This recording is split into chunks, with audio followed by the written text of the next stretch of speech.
जैसे 25% गिर रहा है, 25% का मतलब होता है 1/4। ये कह सकते हैं कि 4 से 3 हो रहा है। यहां पे थोड़ा अलग टाइप का अप्रोक्सीमेशन बताना चाह रहा हूं। 2 बार हो रहा है 2 सालों में, तो 4 का स्क्वायर 3 का स्क्वायर, ये कह सकते हैं।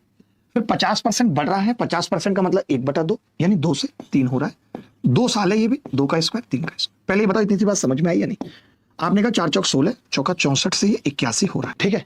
तो आपने कहा कि वो 2 से 3 हो गया और 2 सालों में 2 का स्क्वायर 3 का स्क्वायर, 64 से 81। अब आप देखना मैं कैसे करूंगा इसको, ध्यान से समझना। मैं कह रहा हूं 16 चौका 64 और 16 में पंजे 80 और 1/16 अलग से लिख दे। 4 से 5 हो रहा है लगभग।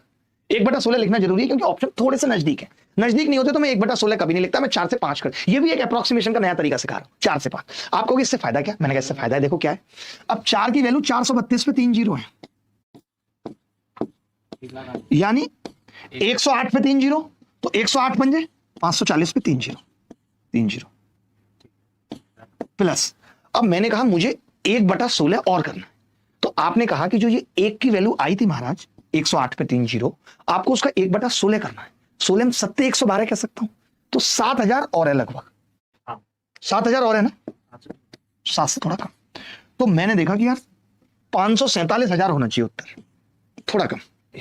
ये चीज सिखानी थी। अगर आप ये 64 और 81 की वैल्यू निकालते तो थोड़ी मुश्किल होती, लेकिन अभी नहीं हुई क्योंकि मैंने 4 से 5 बना लिया। मैंने कहा 4 की वैल्यू 432 है, 5 की बड़े आसानी से 540 आ गई, 1 की 108 है, उस 108 को 1/16 से भाग किया तो कितना हो गया? 16 में 7 112 7।